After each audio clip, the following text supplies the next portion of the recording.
마태, 마가, 누가복음, 이 공간복음에는 예수님보다 앞서서 한 사람을 소개하고 있습니다. 이 세례 요한입니다.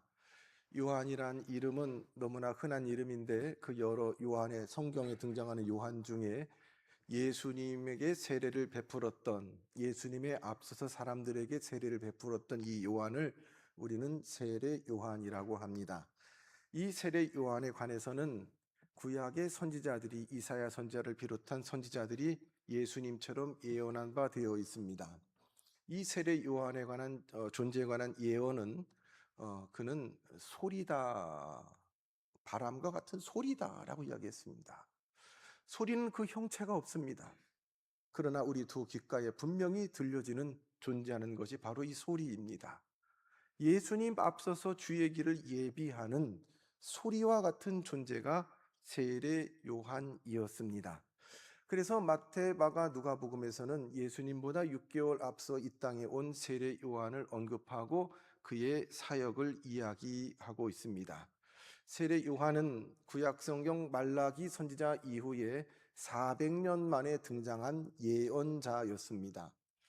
바울 사도가 고린도 교회에 보낸 편지 가운데에 많은 은사가 있지만 사랑의 은사가 가장 귀중하고 큰 은사다, 다 받았으면 좋겠다라고 이야기하고, 아울러서 특별히 예언을 하도록 하라, 예언 은사를 너희들이 받으면 좋겠다라고 이야기합니다. 이 이야기를 할 때 우리 성도님들은 많이 혼동스러워 하실 겁니다. 예언하면 마치 점쟁이들이 복채를 받고 대가를 받고 그 사람이 장차 될 일을 미리 맞추고 예측하는 것을 예언으로 우리는 많이들 이해하고 있습니다만, 이 성경에 이야기하고 있는 예언은 전혀 개념이 다릅니다. 이 예자가 예금하다, 예치하다 할 때에 맡길 예자입니다. 즉 성경에서 말하는 예언은 하나님의 말씀을 주의 백성에 맡깁니다. 그래서 내가 맡긴 이 얘기를 네가 선포해라 그럴 때 그것은 예언이 됩니다. 이사야나 에레미야나 엘리야나 엘리사 같은 예언자 선지자들은 하나님의 말씀을 맡아서 선포했습니다. 그대로 맡긴 대로 선포했습니다. 그들은 예언자였습니다. 더 나아가 고린도 교인들에게 예언하기를 힘쓰라라고 할 때는 하나님의 말씀을 다 선포하는 것뿐만 아니라 그 말씀을 맡아서 말씀대로 살아가는 것까지를 예언이라고 했습니다. 오늘 이 자리에서 예배하는 우리 모든 성도님 한 분 한 분이 그 예언의 은사를 받아서 살아가기를 주님의 이름으로 축원합니다. 하나님의 말씀이 우리의 심령 가운데 임하기를 바랍니다. 이 말씀이 바로 아멘으로 받아들일 수 있길 바랍니다. 그리고 마지막으로 그 말씀대로 여러분의 삶의 자리에서 살아가게 될 때에 저와 여러분이 예언자로 살아가게 되는 것입니다. 오늘 이 시간 저는 주님으로부터 말씀을 받아 선포할 때의 이 말씀은 저의 이야기가 아니라 예언이 되는 줄로 믿습니다. 그러나 그런 예언이 말라기 선지자 이후로 400년 동안 단절되었습니다. 저들 삶의 자리에 역사에 벌어지고 있는 이 참 복잡단단한 이스라엘이 우여곡절이 많았거든요. 이 일을 누구도 하나님의 말씀으로 해석해 주는 사람이 없었습니다. 하나님이 우리 역사적 현실에 벌어지고 있는 이 일 가운데에 온전히 하나님의 말씀으로 관통해서 해석해 줄 수 있는 어떤 누구도 보내지 않았고, 하나님은 말씀하지 않을 때에 이 400년을 하나님의 말씀의 침묵기다라고 이야기합니다. 우리 개개인의 삶도 그러합니다. 도대체 하나님이 나에게, 우리에게, 내 집에, 우리 교회에, 이 대한민국에 왜 이런 일을 주실까? 좀처럼 하나님의 뜻이 발견되지 않을 때가 있습니다. 그럴 때 우리는 하나님 앞에 구해야 합니다. 하나님 뜻을 보여주세요. 이것이 바로 예언의 은사를 구하는 겁니다. 하나님 뜻이 무엇이에요? 뭐 이 사람 저 사람 하는 얘기 귀 기울인 것이 아니라, 이 사람 저 사람 유튜브 보고서 따라다니는 것이 아니라, 하나님 앞에 기도하며 씨름하면서 하나님의 말씀으로 내게 주신 상황을 분별하고 하나님의 말씀대로 살고 믿고 고백하는 것, 이것이 예언입니다. 근데 이것이 없다라고 하면 얼마나 답답하고 혼란스럽겠습니까? 개개인도 그러고요. 근데 이스라엘의 400년 동안 예언이 끊겼어요. 그러던 중에 소문이 났는데 하나님의 예언이 시작됐다라는 겁니다. 지금 우리도 알 수 없는 이 혼란스러운 이것들을 딱 짚어주고 관통해서 하나님 앞에서 하나님의 뜻을 분별할 수 있는 그 소리가 들리기 시작했다라는 것입니다. 근데 놀랍게 그 예언이 선포된 자리는 지금 말하면 우리 교회가 아니에요. 예배당이 아니고 우리 성도들의 모임이 아니고 교회도 없고 뭐 특별히 목사님들도 없는 아무것도 없는 저 허벌판 예루살렘도 아니라 요단강가 광야에서 하나님의 말씀을 받아 선포하는 예언자가 있다라는 소문이 들려졌고, 사람들은 저마다 그 하나님의 음성을 향한 갈급함으로 그 광야로 나가기 시작했습니다. 예루살렘에서 광야까지 가는 길은 쉽지 않습니다. 멀지요. 이집처럼 대중교통이 없잖아요. 덥지요. 불편하지요. 굳이 안 가도 되는 길이었는데 수많은 사람들이 그 길을 마다하지 않고 하나님의 말씀에 관한, 예언의 말씀에 관한 목마름으로 그렇게 광야로 나가서 그 예언의 중심부에 있는 한 사람을 보게 됩니다. 그 사람이 바로 세례 요한입니다. 광야로 나간 그들의 마음 가운데는 오랫동안 해결되지 못한 갈증 목마름이 있습니다. 요즘 우리 표현하면 기도 제목이 있습니다. 이 나라 이 백성을 향한 하나님의 뜻이 무엇인지 400년 동안 누구도 짚어주지 못했던 하나님의 음성, 하나님의 뜻을 향한 갈급함이 있었습니다. 여전히 예루살렘 성전은 있었지만 거기에 어떤 생명의 역사가 없었습니다. 신앙 회귀는 나와서 제사도 하고 했지만 거기에 하나님을 만나는, 가슴을 시원케 하는 어떤 하나님의 은혜도 없었습니다. 그래서 백성들은 마지막 예언자들을 통해 주신 그 메시아를 기다렸습니다. 메시아, 그분이 오시면 바로 그때 그러한 상황 가운데 광야에서 한 사람이 나와서 하나님의 말씀을 대언하기 시작했습니다. 그 선지자는, 그 예언자는 그 모여있는 사람들 앞에 이렇게 하나님의 말씀으로 대언합니다. 회개하라, 회개하라, 천국이 가까웠느니라. 저들 각자의 죄, 그들 공동체가 지은 죄, 하나님의 나라가, 천국이 가까웠다고 그들에게 선포했습니다. 그 말씀은 메마른 영혼들에게 마치 단비와도 같았습니다. 하나님의 음성을 듣고 싶어서, 메시아를 만나고 싶어서 광야로 달려갔을 때에 오늘 11장 예수님은 바로 그 사건을 이야기합니다. 마태복음으로 치면 마태복음 3장에 있는 내용을 언급하고 있습니다. 예수님은 그들의 열심을 책망하지 않으십니다. 오히려 그들이 어떤 마음으로 광야로 나갔는지 아셨습니다. 그래서 안타까운 마음으로 주님은 이제 그들을 바라봅니다. 오늘 본문 말씀 위쪽에 7절 이상의 1절로부터 6절 말씀은 한 가지 사건이 앞에 있습니다. 바로 그 세례 요한이 옥에 갇혀 버렸습니다. 400년 만에 하나님의 말씀을 대언했던 그 예언자가 감옥에 갇혀서, 무기력하게 갇혀서 어떤 메시지도 내지 못하고, 세례 요한이 제자들을 보내서 오실 그분이 당신입니까? 라고 물어보는 지경에 이르렀습니다. 하나님의 말씀이 선포된 선지자, 말씀을 맡은 선지자들에게는 말씀의 능력이 있었습니다. 우리가 아시는 대로 엘리야와 엘리사 같은 선지자는 얼마나 많은 능력이 있었습니까? 그런데 하나님의 말씀을 400년 만에 받은 그 선지자가 무기력하게 감옥에 갇혔을 때 그들은 몹시 혼란스러웠습니다. 혼동스러웠습니다. 혼란스러워하는 그들에게 오늘 주님은 말씀하십니다. 너희가 무엇을 보려고 광야로 나갔더냐? 너희가 무엇 때문에 그 편안한 집 놔두고 광야로, 그 고생하면서 메마른 풀만 있는 곳, 물 한 모금 없는 광야로 나갔더냐라고 주님은 3번이나 질문하고 있습니다. 그렇게 하나님을 목마르게 찾았는데 왜 정작 그곳에서 너희가 만나고자 하는 그것을 만나지 못했느냐? 이 질문은 예수님 앞에 있는 이 사람들에게만 주어진 질문이 아닙니다. 오늘 예배드리러 나와 앉아있는 우리들에게 주시는 질문입니다.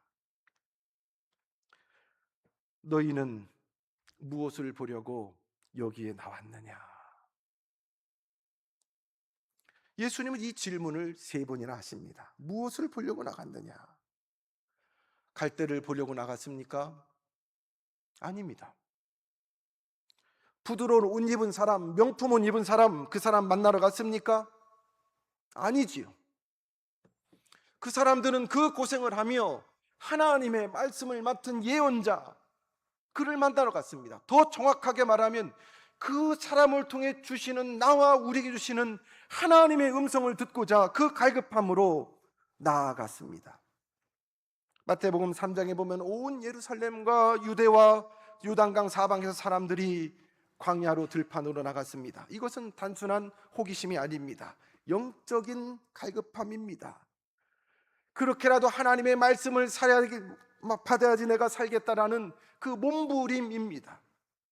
사랑하는 성도 여러분, 오늘 성도 여러분이 나와서 있는 이 자리가 그 자리가 되길 주님의 이름으로 축원합니다. 힘들어서 나오지 않았습니까? 때로는 내 힘으로 어찌할 수 없는데 건강 때문에 나오지 않았습니까? 기도해도 내 힘으로 되지 않은 그 가정의 문제 때문에 나오지 않았습니까? 내 몸으로 나왔지만 내 뜻대로 되지 않는 자녀의 미래 때문에 나오지 않았습니까? 애쓰고 수고했지만 좀처럼 열리지 않는 앞날이 불안해서 나오지 않았습니까? 이렇게 저렇게 마음이 슬프고 애통한데 어디 맘 놓고 부르짖으며 눈물 쏟을 수가 없어서 하나님 앞에 나오지 않았습니까? 이 모든 여러 가지 이유가 있겠습니다만 그 깊은 곳에 갈망 하나는 하나님 만나고 싶습니다. 예수님 만나고 싶습니다. 예배는 그런 사람들이 나와서 앉아있는 자리가 바로 예배입니다. 그러므로 오늘 이 자리에 예배로 나오신 성도 여러분, 잘 오셨습니다. 여러분의 중심을 우리 주님이 아시는 줄로 믿습니다. 왜 나왔는지, 어떤 갈급함으로 나왔는지 우리 주님이 아시는 줄로 믿습니다. 그러므로 가장 중요한 문제는 어디서부터 나왔느냐, 어떤 계기로 나왔냐가 아니라 무엇을 온전히 기대하며 나왔느냐, 예배자가 집중해야 될 것이 바로 이것입니다. 많은 백성들이 영적 갈급함으로 광야로 나왔지만 그들이 눈앞에 본 것은 세례 요한이었습니다. 세례 요한 바라보고 그의 외모를 보고 누군가는 실망했을 것입니다. 그는 무척 거칠었습니다. 터프했습니다. 입은 옷도 고운 옷도 명품도 아니었습니다. 아무거나 대충 주워 걸쳤습니다. 들판에서 뭐 입을 게 뭐가 있어요. 먹는 음식도 거칠었습니다. 어찌 요즘 보면 거리에 노숙인처럼 보였을 수도 있습니다. 그러나 그의 입술에서 나오는 그 말씀은 힘이 있고 능력 있고 권세가 있었습니다. 400년 만에 들려지는 하나님의 음성에 그들은 아멘으로 받았을 것입니다. 예수님은 그 세례 요한을 향하여 이렇게 말씀하십니다. 여자가 낳은 자 중에 세례 요한보다 큰 이가 일어남이 없다. 그는 오리라 한 엘리야니라. 말라기 선자가 예언했던 바로 그 사람이 세례 요한이라고 주님은 인정하고 있습니다. 지금은 옥에 갇혀 있지만 맞아, 그 사람이 바로 엘리야와 같은 예언자다, 선지자다. 세례 요한보다 여자가 낳은 사람이, 아니 이 땅에서 더 큰 사람이 없다. 비록 그가 옥에 갇혀 있다고 너희들이 실망하고 한심하게 볼지 모르겠지만 세례 요한이 이렇게 큰 사람이다라고 이야기하고 있습니다.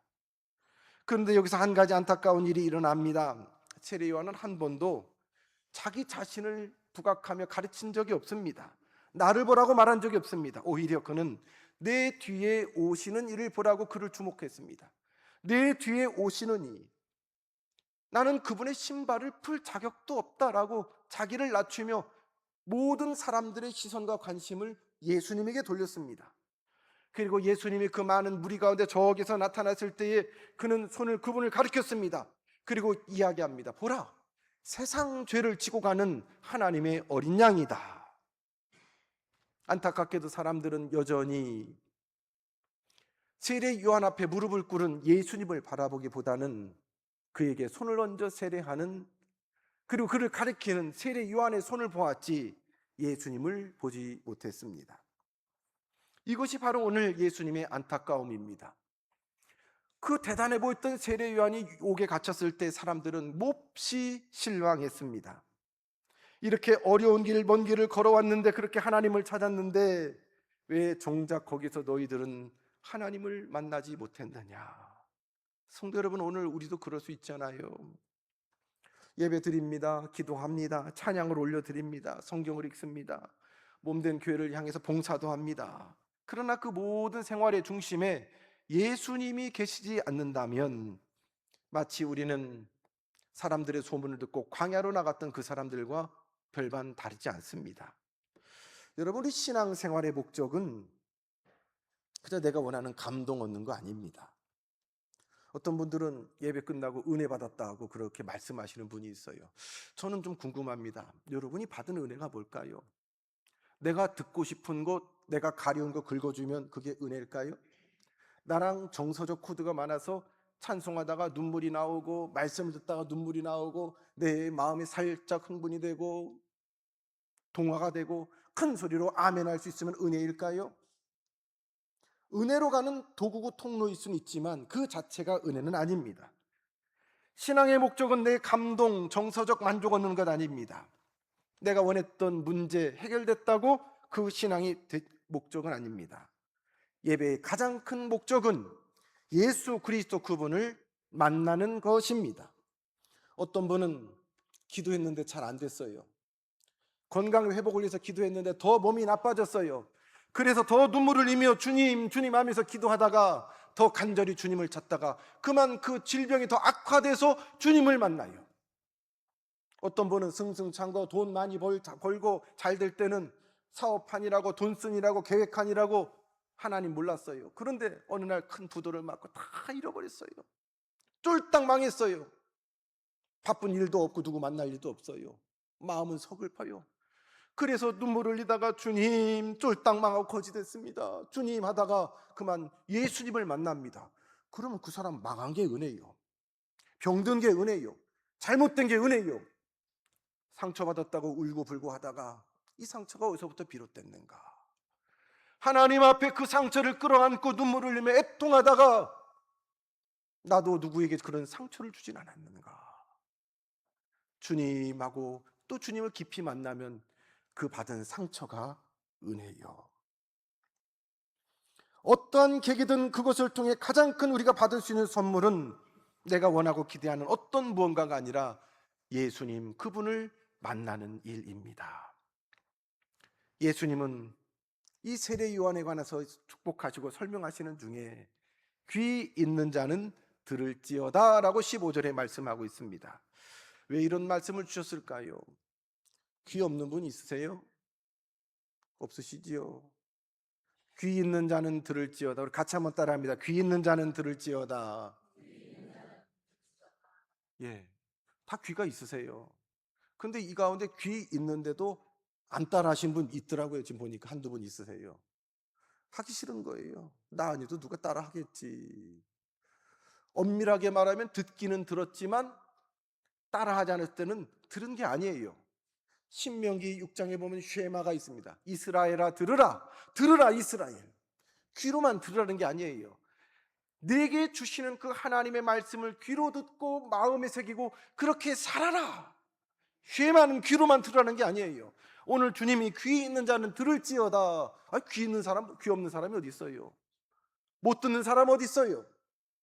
듣지요. 그러나 귀로만 듣고 삶으로 실천하고 순종하지 않았을 때 듣는 것 아니에요. 예수님의 비유 가운데 두 아들 비유가 있잖아요. 큰 아들은 부모님이 아버지가 얘기했더니 예 알겠습니다 하고서 안 해요. 둘째 아들은 아이 싫어요, 아이 몰라요, 형 시켜요 하고서 못 들은 척 하고 나가는데 가서 그걸 둘째 아들이 하더래요. 제가 큰 아들이거든요. 저는 앞에서 안 한다고 노 잘 안 합니다.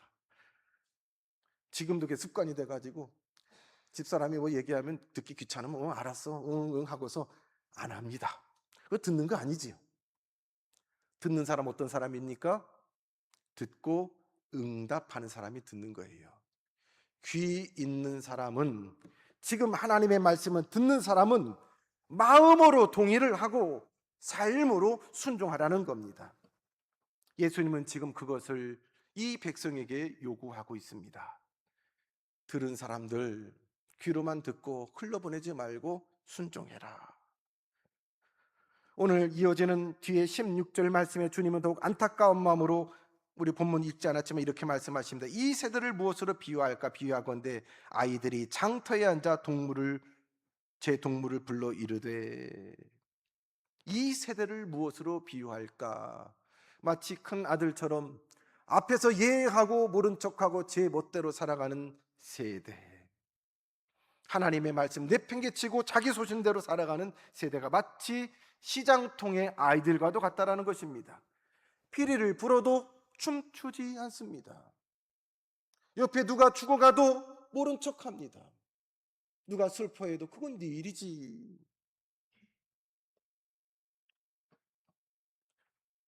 저 포함해서 우리 집에 4식구가 있는데 두 사람이 서로 닮았어요. 나름대로 추측하셔도 우리 집을 아는 분들은 될 겁니다. 저하고 어떤 사람은 참 공감을 잘합니다. 인천대공원 뒤에 그 큰 은행나무 옆에 한참 사람 복잡할 때 보니까 품바가 와서 쿵쾅쿵쾅 춤을 춰요. 4사람 중에 2사람은 같이 어깨를 들썩이면서 살짝살짝 춤을 추기 시작했습니다.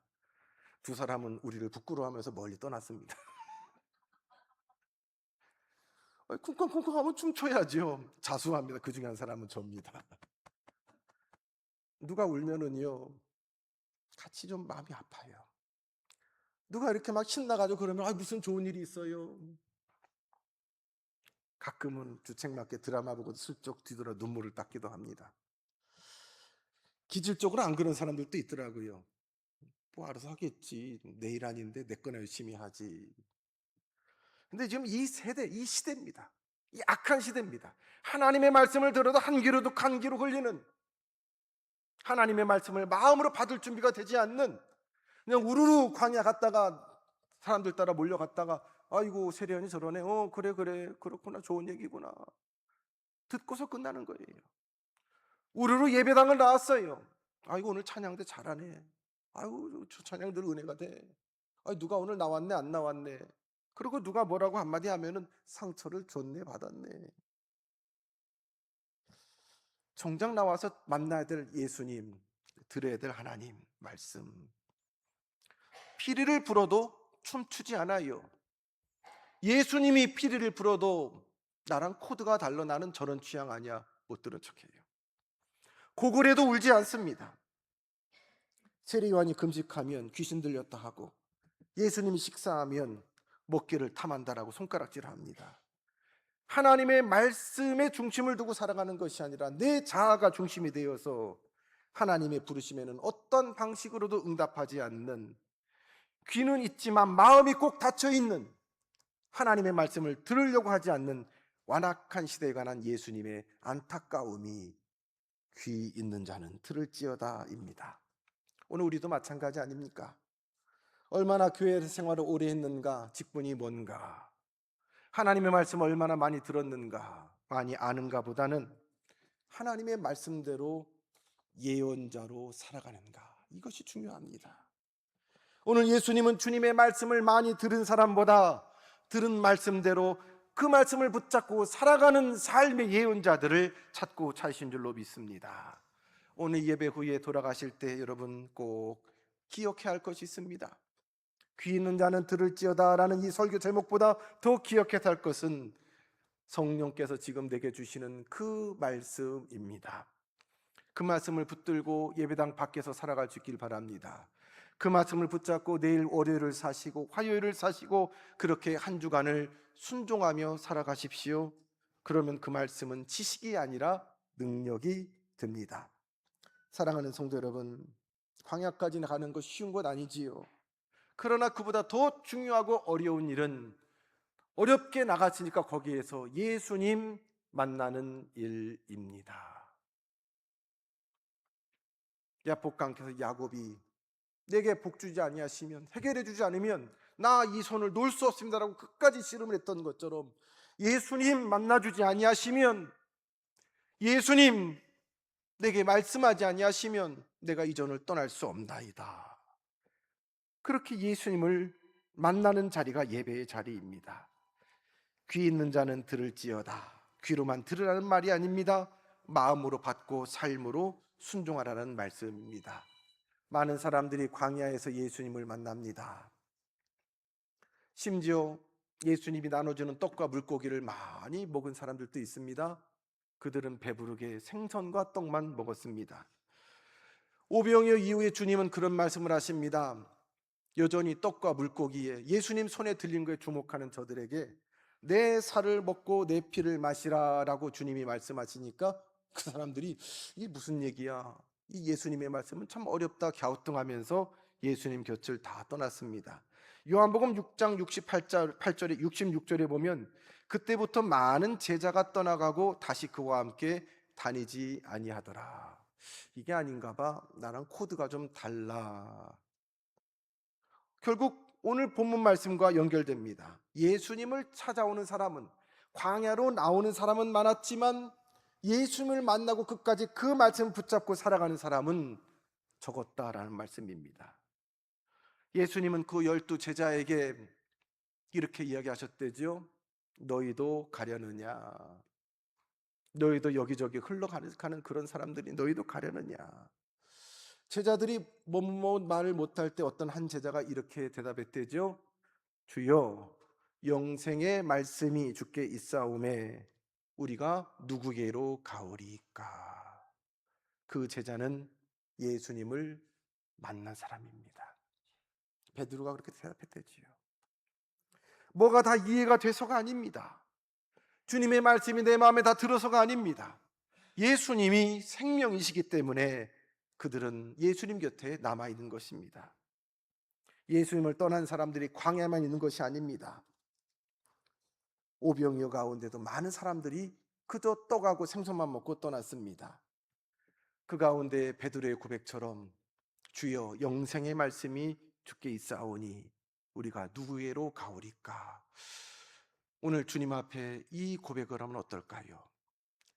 귀 있는 자는 들을지어다 말씀하시는 주님의 안타까움 앞에 주여 영생의 말씀이 주께 있사오매 우리가 누구에게로 가오리까? 이렇게 주의 말씀에 응답하며 또 이 한 주간을 살아가는 우리 성도 되시기를 주님의 이름으로 축원합니다. 주님, 주의 말씀으로 내 두 귀가 울리게 하옵소서. 주의 말씀이 내 마음판 깊은 곳에 새겨져서 생명의 능력으로 또 한 주간을 살아가게 하시옵소서. 흘러가는 세상 가운데 그렇게 눈에 보이는 것으로 울고 웃는 것이 아니라 천지를 창조하시고 우주를 운행하시는 하나님 앞에 내게 주신 거룩한 사명 붙잡고 이 땅을 소명으로 살아가는 주의 백성 삼아 주옵소서. 예수님 이름으로 기도드리옵나이다. 아멘.